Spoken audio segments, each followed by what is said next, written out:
prépa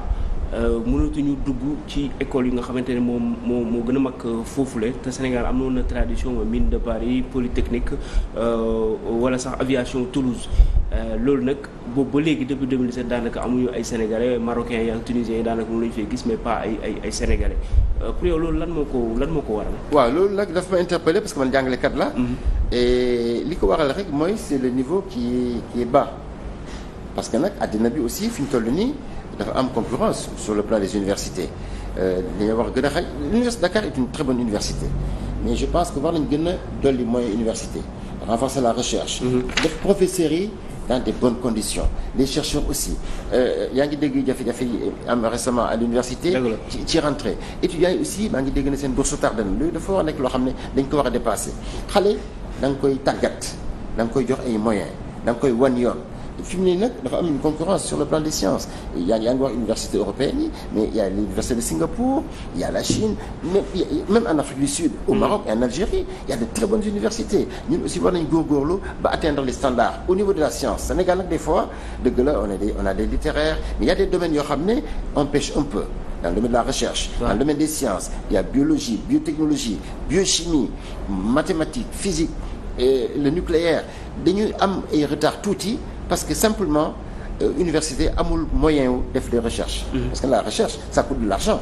et malheureusement on ne met pas les moyens dans la recherche scientifique et ñu bëri suñu universitaires yi dañuy jàngale bitim réew bon c'est pas mon cas dañuy jàngale bitim réew pourquoi parce que des fois les conditions sont plus favorables aussi à l'étranger qu'ici. Ah bon? Ah oui. loolu moo tax ngeen dem bitim réew di fa jàng. non dama ne des fois les conditions sont plus favorables à l'étranger non kuy jàngale bitim réew mën nga jàngale fii mais dama la wax ne am na ñoo xam ne ils font le choix d'aller à l'étranger parce que quand tu ne peux pas faire de la recherche un chercheur qui n'a pas les moyens de faire de la recherche qui n'a pas le budget qui n'a pas les labos qui n'a pas les équipes il ne peut pas rester là. kon ministère bi nga xam moo yor wàllu innovation bu koy bokk ci enseignement supérieur deful les moyens pour que enseignants chercheurs yi mën a jàngale. non dafa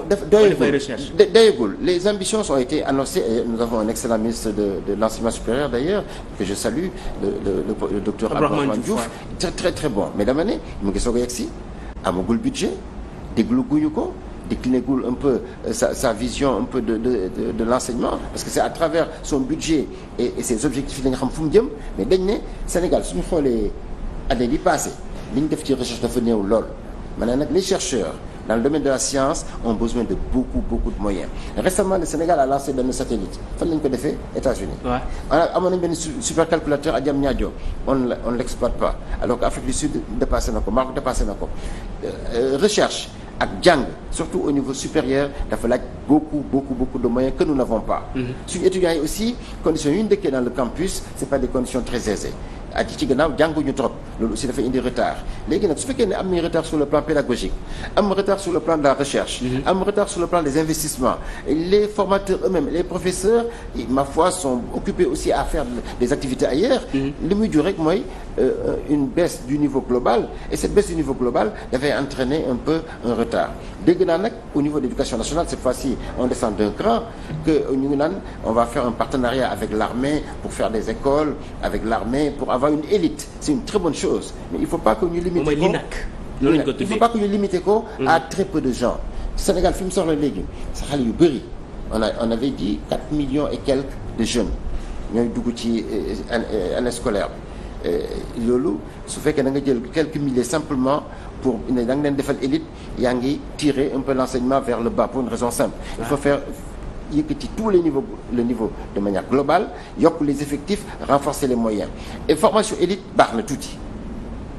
baax na sax trop lay wax mais il faut pas non plus que ça soit la règle aujourd'hui on a besoin d'avoir des ingénieurs des docteurs fi am na ay prépa def nañ fi école oui mais on a besoin d'ingénieurs on a besoin de docteurs mais on a besoin de techniciens on a besoin déjà avec le brevet on a besoin aussi déjà avec des certaines qualifications loolu lépp soo ko jàppee da ngay wax éducation formation laaj na ay moyens yoo xam ne Sénégal defaguñu ko ci d'accord mais si comment dire pour prolongement question bi rek balaa ñuy ñëw ci sa parti politique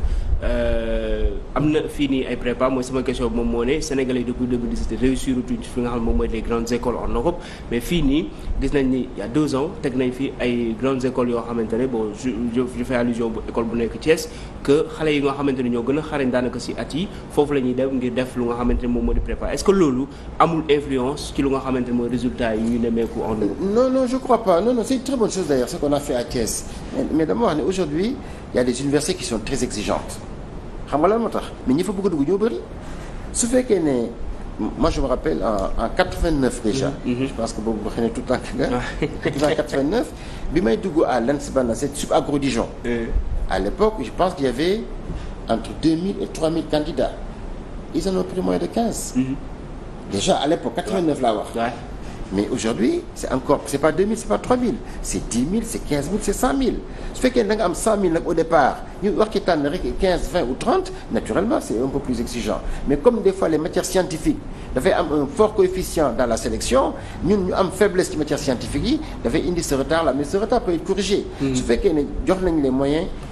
pédagogiques jox les moyens matériels les moyens financiers motiver les enseignants. Motiver les chercheurs, motiver les étudiants, je pense qu'on va tout de suite atteindre ce niveau-là parce que le Sénégal nag a une réputation de bons pédagogues, de bons étudiants. On a eu quand même des références. Suñu jàngalekat yi dañ leen delloo njukkal bu baax a baax a baax de la maternelle à l'université ñu ngi def lu ñu mën. ñu ngi xar seen tànk tubéy bu baax a baax a baax di jàngale dans des conditions difficiles dëgg la nag ñoom jàngalekat la nekk jàngalekat man même mu bëri ci sama famille waaye nag li ma gis ñuy daj ci xale yi di ci sonn di recherche alors que les conditions ne sont pas là les salaires sont pas importants rémunération dafa tuuti amuñu des conditions le matériel n'est pas là il y a pas d'outils pédagogiques il y a pas de formation continue il y a même pas des fois des bourses d'échange en masse pour ñëpp ñu ci bénéficier wu au niveau des centres de données des centres de calcul des bibliothèques de recherche et des allocations de recherche dafa néew doole loolu yëpp soo ko gisee mu nekk ay jafe-jafe yo sac malgré tout ñoom ñu ngi ñefe pour xale yi seen niveau jóg nañ leen wax gàcce ngalaam waaye nag li état bi war a def na ko def moo tax ma ne nag dina am solo loolu ci waxtaan bi ñoo xam naka la ñuy décentraliser les universités ba à l'intérieur du pays kii dara jógee Kédougou wala Salémata wala Saraya ñëw jàng si ba Dakar wala dem ba Saint-Louis ñu xool naka lay jàngee au niveau de l'université de Tamba ou de Kédougou loolu aussi dafa bokk ci conditions yi parce que nag xale bi da nga koy jàngal aussi des fois ci environnement mais nga jàngal ko aussi ci lakkam quelqu'un qui veut faire de la science tey en biochimie biologie wala même en aéronautique mais tous les documents sont en anglais yow français nga xam français d'ailleurs ce n'est pas tout à fait une langue de science c'est une langue de littérature de philosophie de théâtre voilà tout ça là mais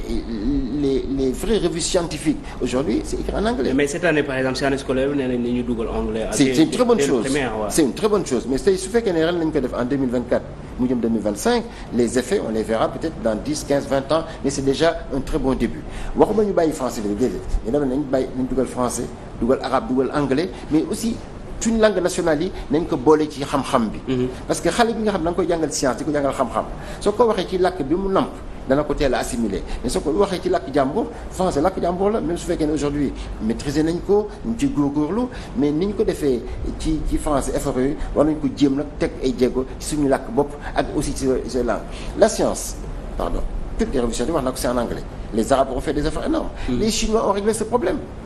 les documents sont en chinois ñun nag xëy na Sénégal c'est un petit pays amagul trop moyen mais au niveau de la sous-région wala au niveau de l'Afrique on aurait pu faire des efforts de jumelage entre universités pour régler ces questions. D'accord ma daaneel foofu rek. La question de l'enseignement de la formation de l'éducation de la recherche. C'est une question de moyens importants yoo xam ne ce sont des allocations publiques moom la ñu war a def ci njàng mi suñu bëggee mu jëm ci kaw.